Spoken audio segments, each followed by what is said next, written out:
Hello and welcome everybody. In today's video I'm going to really break down this new toy that I have. This Winsor and Newton watercolor set is a landscape set that I purchased during Black Friday, and is finally time to share with you what I think about this product. So we're going to unwrap it, we're going to swatch it, and we're going to create a painting together. I actually created two paintings with this set because I wanted to see if it was a versatile set, that it wasn't only good for landscape, but you can also use it for other stuff. So what I created is a landscape, a botanical, and a still life painting. I will share all of the painting with you in the end of the video, and we're going to create together the botanical one.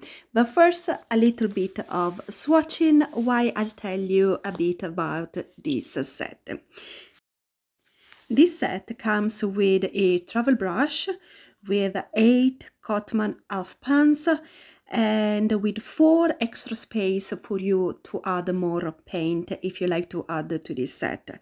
And the color that comes with are cadmium yellow hue, alizarin crimson hue, ultramarine, sap green, and then on the bottom there are 4 more that are yellow ochre, raw amber, burnt sienna, and Payne's grey. This is a COTMAN set, which means it's not a professional set, it's a student grade set. But I checked in their website, and what they say about this COTMAN watercolor is that uses fine art pigment with reduced pigment load compared to the professional watercolor range, making them an accessible choice while still uncompromising on quality. I want to tell you a bit about each color, what we paint and create together. So the first was the cadmium yellow hue, and the pigment are the PY97 and PY65 in case you are interested in it. It is a transparent color and has a permanence A, which usually means are very good but not excellent light fastness. The second, alizarin crimson hue, as PR206, but the website say they will soon be changed to a PR179.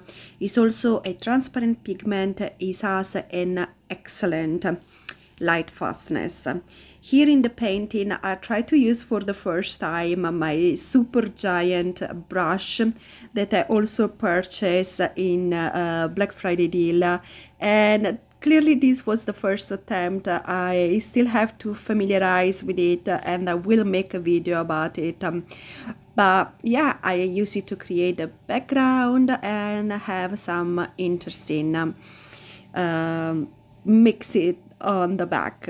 But yeah, while I add my detail and I use the brush, the travel brush that comes with it, yeah, I'll tell you a bit more about the color. The ultramarine is a PB29, has also an excellent light fastness. It is a transparent color. Sap green is 3 different pigment, PG36, PR101, and PY139 is a transparent color, very good light fastness.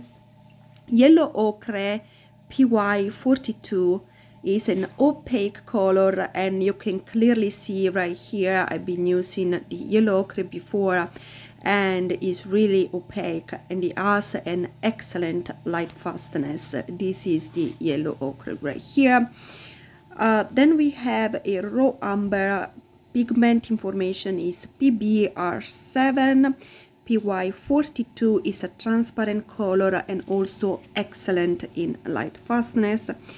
Burnt sienna is PR101, It's a transparent pigment with red-brown tone and has an excellent light fastness. The last one is a Payne's Gray. I'm really happy I have this color in my set. It's a very versatile color, and the pigment information is PBK7, PB29, PB15.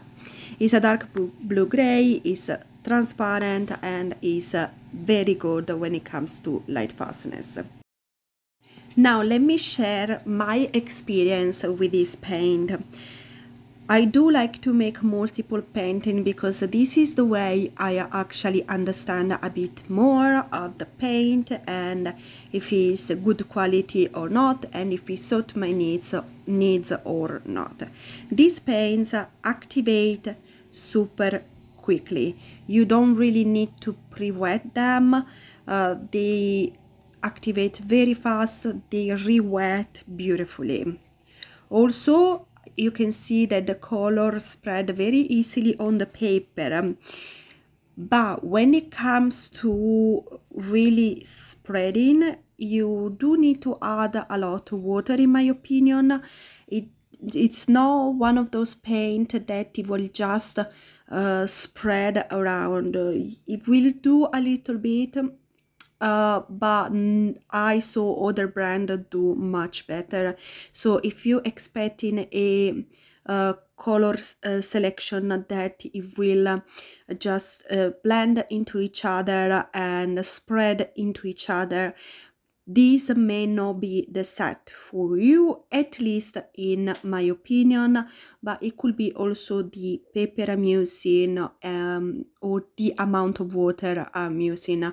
Definitely the more water, the more the color will spread, but I don't think this is their first and best quality. It's been really good for detail work, and also I found the color to be so vibrant. You can see right here, guys, as I'm creating all this detail on top, is super vibrant. After the first layer, the color tends to dry a bit softer, with a softer tone, but not that much. It depends on the kind of vibrancy you want. You may need to do a second layer or not, but I don't find this to be honestly an issue at all. Yeah, the more pigment and the less water I put on my brush, the more the color will stay intense and I would not need to do extra layer on top. But yeah, it depends what you are looking for. I do find this set to be extremely versatile. As I said, I paint 3 different subjects: a landscape, a botanical, and a still life, and I was very happy with the result with all 3 of them. So it just because it's a landscape set, you don't have to feel like you have to limit yourself to one theme, but you can really change around.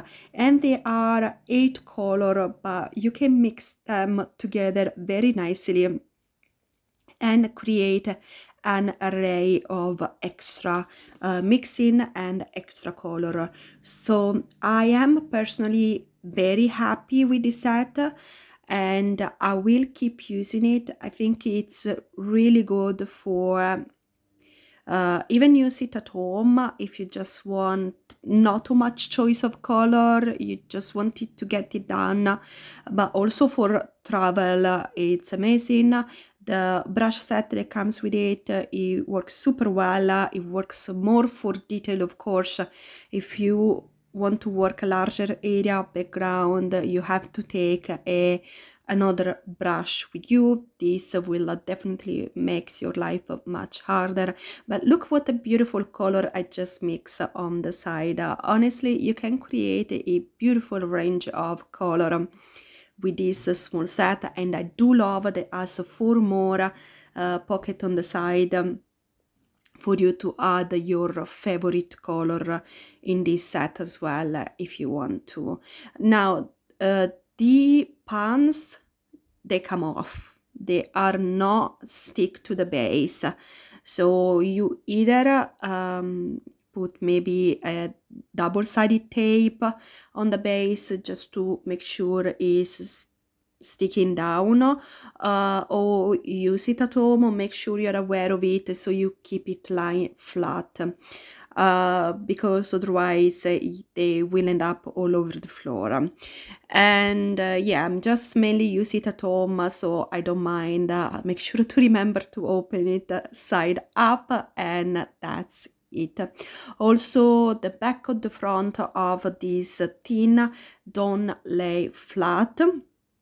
So if you are somebody that press really hard with the brush when mixing the color, this may not be the tin for you, so you may want to move this color in a different base, because otherwise you will keep to just pushing the top down. As you can see here on the corner, the top of the tin rise up a little bit. It's not an issue for me because I don't tend to really press hard when I'm mixing, so it really didn't bother me at all. But I did see a lot of other video and saw people bothered by it. So yeah, this is you can see here very well the top is lifted, so just something to share with you and keep in mind.